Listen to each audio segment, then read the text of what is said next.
You're listening to the Mastering Money in Midlife podcast with Debbie Sasson, episode 15, How to Attract Better Clients. Welcome to Mastering Money in Midlife, a podcast for midlife women in business to overcome financial anxiety and make more money without burning out or sacrificing their families.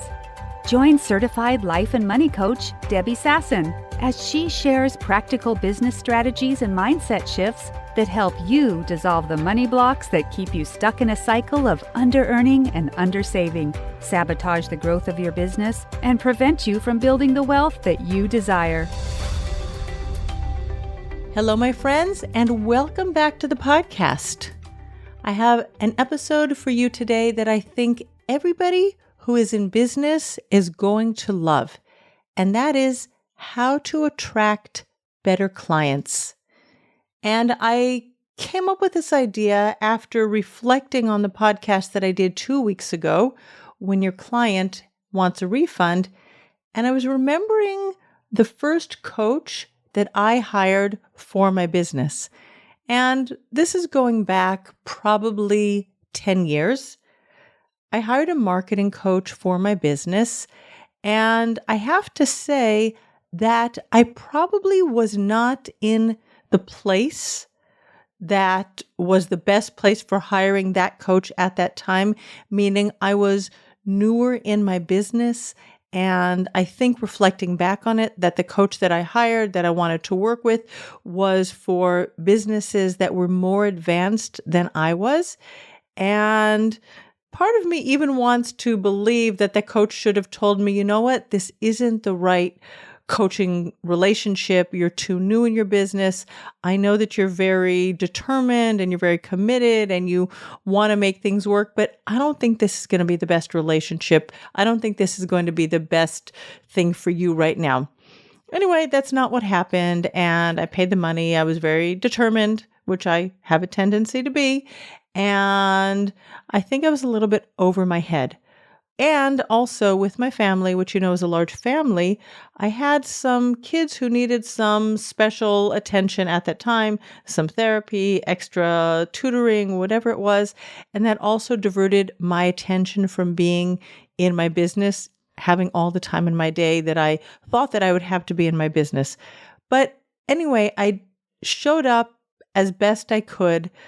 I was very, very slow in fulfilling the, let's say, requirements of that business relationship.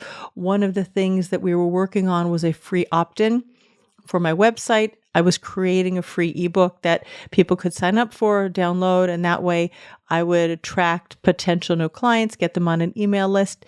And I don't remember how long it was after I finished working with this particular coach. I finally completed that ebook, and I even sent it to the coach and I said, hey, I just want you to know that I didn't completely flake out, and here's that ebook that we were talking about back in the day. And they got back to me, congratulated me, whatever. But it made me think, was I really the best client for that coach at that time? Could I have shown up differently? And what does it actually mean that I was probably in over my head, that was a too high level coach for me at that stage of my business? And I thought that would be very helpful for you to think about how you can attract the best clients for you in your business. So I have 5 things for you today. The first point is to know thyself. And what I mean is know how you work best with your clients. Like, understand your energy. Are you the type of person who likes to work over long periods of time with deep processes, and you go into things, very, very deeply and completely, and you really like the soup to nuts type of approach when you're working with your clients? Or do you like more surface level kind of relationships?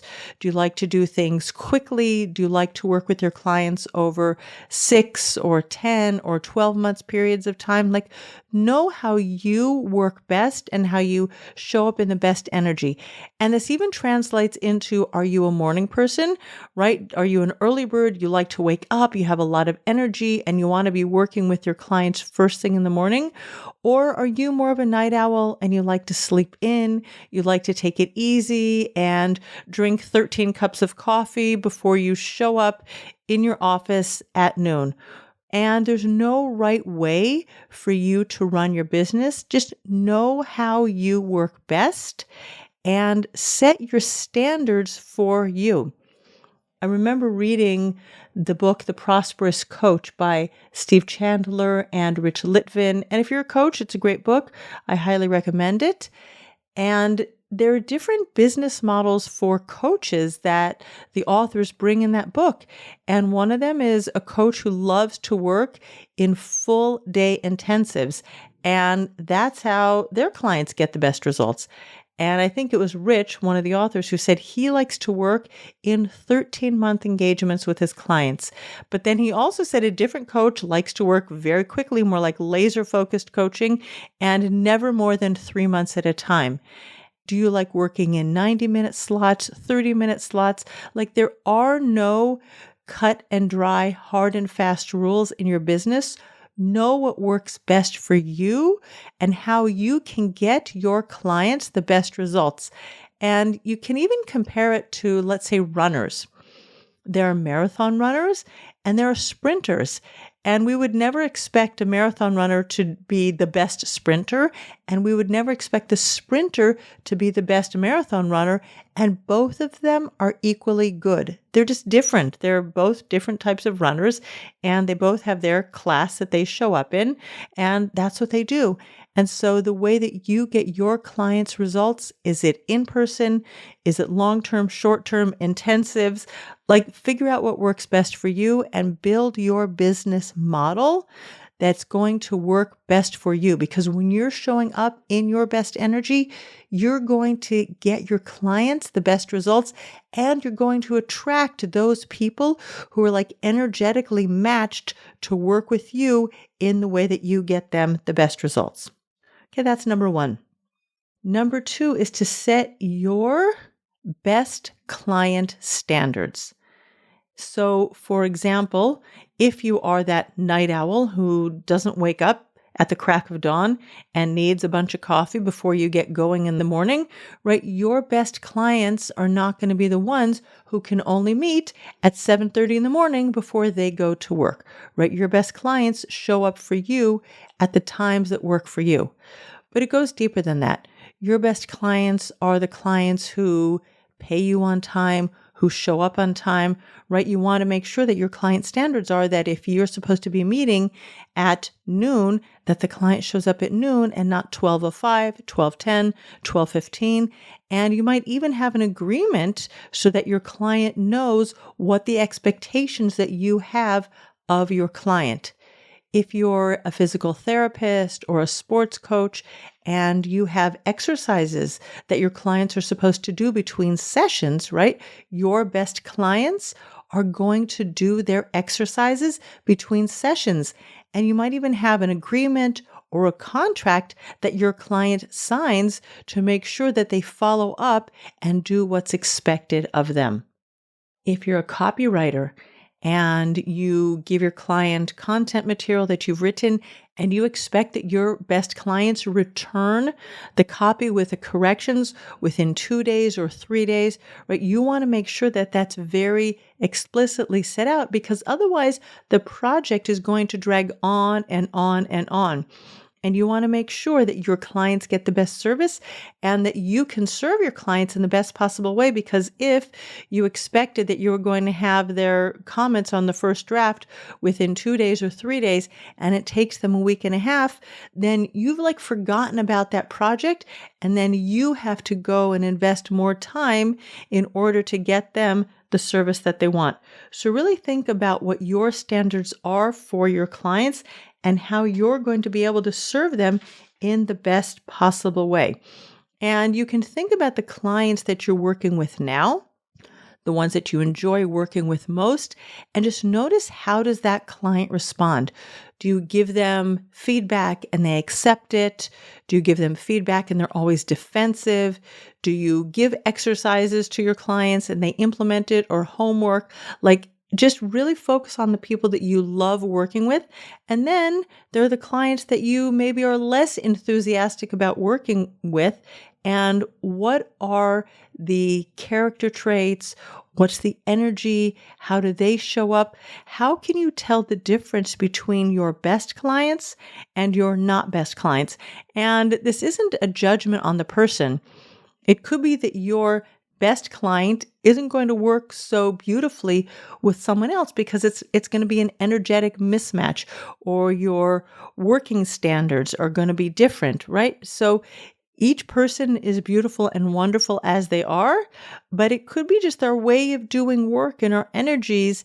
And whether we're very, very focused people, or we're sort of like all over the place kind of people, and people like to work in different ways, and all of them are equally good. But notice what works the best for you so that you can show up for your clients at their highest level, and they can show up for you at their highest level. Okay, number 3 is to believe that your clients actually exist in the world. So if you do not yet have a fully booked business, right? You might have like 2 or 3 clients. You might be a newer business owner and you haven't yet attracted all of your best clients, or you used to have a bunch of best clients and then all of a sudden they seem to have disappeared. Or maybe you've like pivoted your niche a little bit, or you're doing different work from what you used to be doing. It's really important that you believe that your best clients are actually out there in the world. And if you don't have them right now, maybe you're working with some people that it's not such a great match, or you're working with people in your old niche, but you haven't yet attracted a fully booked roster of clients in your new niche. You might have to borrow belief from somebody else out there, or borrow belief from your like former business model when you were fully booked, that you can create a thriving business doing what you're doing now in the way that you are doing it now. And I was thinking, this goes back more than 25 years ago. I was looking for a new pediatrician. I had 2 or 3 kids at the time, and we had a pediatrician that was pretty far from our house, and it just wasn't working for me. And a new pediatrician opened an office in my neighborhood, and it was a much shorter, ride, and the travel time to get to this new pediatrician was much shorter, way more convenient. And the first, second, third time that I showed up in his office, the office was practically empty.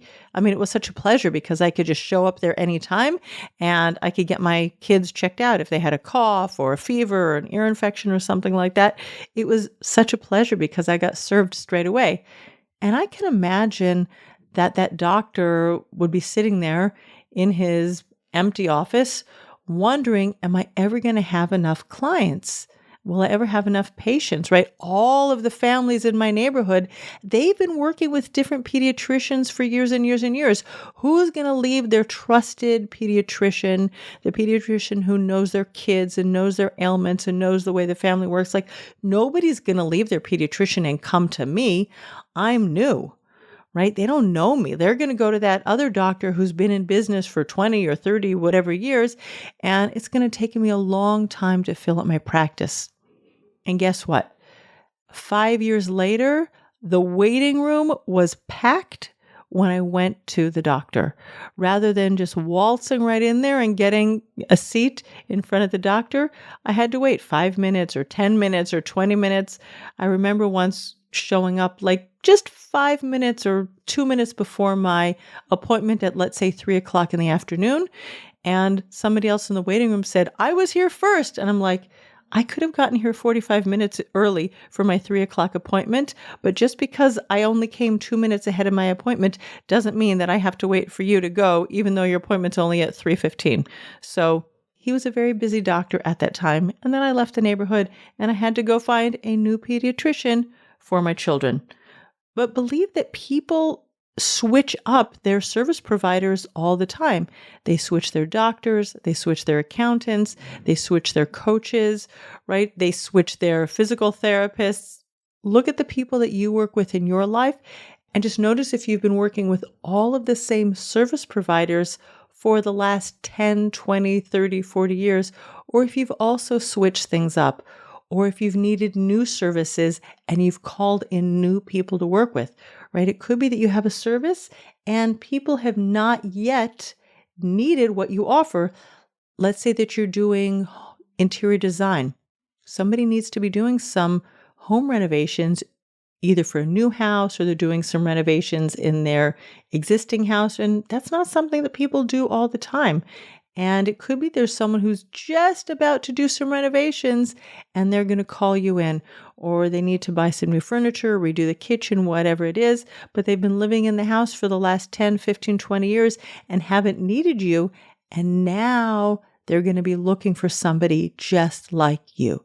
So believe ahead of time that your people are out there and they're looking for you. And when you show up and call in the clients that really you love to work with, who are exactly in the niche that you offer, love to work exactly the way that you love to work. Like there is a web designer in my neighborhood and she does websites in a day. And I think that that's a fabulous business model. It really speaks to me because in one day you sort of cut out all of the other things that you're doing in your life, right? And you focus only on the web design and the copy and the pictures and the colors and the branding and everything else. And you just throw in really, really intensively everything, but you save all that back and forth time. And after 24 hours or whatever it takes, you breathe this huge sigh of relief. You give yourself a huge pat on the back and celebrate everything you've accomplished. And then it's done. And I think that's a great business model. But some people would be like, oh my gosh, that's so intense. I can't do it that way. So you get to decide how you love to work and then believe that there are people in the world who want to work with you exactly how you love to work. And you guys are going to be the most amazing match for each other. Number 4, to attracting better clients, you need to think about your clients on purpose. And what do I mean by that? You have clients that you're working with now, and you have clients that you're not yet working with. And it's really important to spend some time thinking about the clients that you're not yet working with. And they're missing something. The reason that they're not yet working with you is because either they haven't seen your marketing, they don't know that you exist, or they do know that you exist, but they need a little bit more information. There's something about you that they don't understand. Maybe you're not explaining what you do simply enough, clearly enough. Your language is too flowery, so they're not quite sure if you are the right person for them or not the right person for them. Spend some time thinking about the people who are out there in the world. They're looking for you, right? It's like there's this hide and seek game going on, and you want to come out from behind the tree, out from the cave, wherever it is you're hiding, and call in your clients.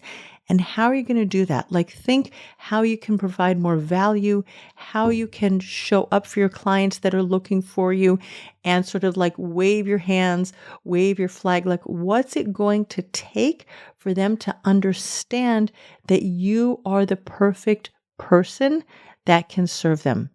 How can you describe their problem so specifically that they're like, oh, she totally gets it. She understands me. She understands my need. How can you describe the solution that they're looking for in their life? So they're like, oh, yes, that's exactly what I'm looking for, right? If you're looking for a vacation to Hawaii and you see the pictures coming up on your internet with the beautiful beaches and the relaxing and the pina coladas and all of that gorgeousness and ocean and surfing and whatever it is, you're like, that's the vacation that I need. Sign me up right now.